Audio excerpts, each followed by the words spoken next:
Avengers 2. Now, some of you are asking, should I go see this movie? Well, all I can say to you is if you've spent the last 8 years spending money, time, and energy thinking about this at all, do you really need my opinion? This story goes all the way back to Iron Man 1. That was 8 years ago. I mean, let's just take a moment and think about that. Yeah, that's a long time. Avengers 2, what they're trying to do is they're trying to tie all of these storylines together. I mean, Iron Man, Captain America, Thor, yay. We had the Hulk, kind of, and everybody's so excited. I mean, number 1 was the highest grossing film of all time. So what's number 2 gonna be? Probably pretty close, if not more. But your question is probably, should I go see this movie? The way I see it, you're one of 3 people. You are either the fanboy fangirl who is going to see this movie regardless of what I say, and rightly you should. You've invested, you're in. Those people, from what I could gather, there was that tiny few that was like ecstatic about everything that happened. And then the majority of them were like iffy, like, I'm not sure if I liked it. I did, but I didn't, but da-da-da-da-da. And then there's the jaded few, which, are never going to be satisfied anyway. So, hey, take your pick. Whatever you're going to be, stick with it. I'm going to be mostly talking to the engaged fan, as what I like to call. I prefer to see myself as that. I don't know everything about the series. I don't know everything about the comic books. I just know what I know, and I know what I've heard. So we're moving forward with that.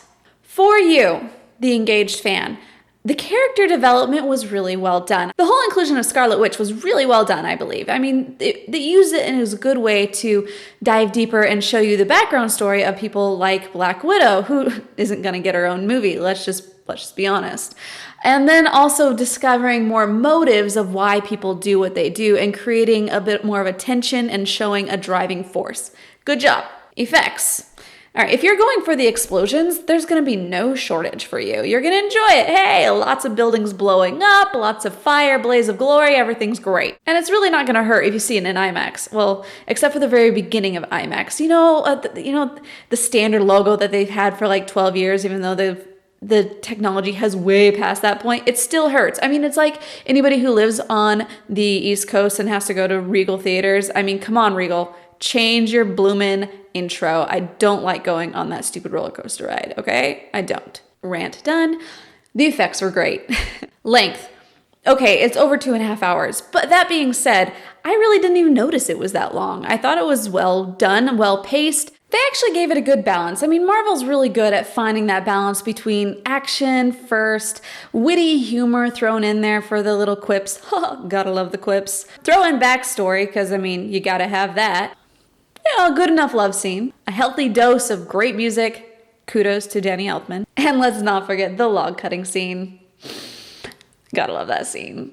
I'll be honest though, the ending left me a little disjointed. First, I was super confused. I didn't know who was going to be coming back for the next one. Yes, the Avengers will return, but what now? Like, who's doing what? And who is going to... Okay, and this whole problem of everybody's contracts being up, and so, who knows if Iron Man will even be there, and if, one of them is going to be changed into a girl. I don't even know anymore. All in all, for the engaged fan, you're not going to really be disappointed. It's a good one. And now for the casual moviegoer, you're one of 2, you basically fit into one of 2 categories there. Just everybody else is going, so therefore I'm going to go, or...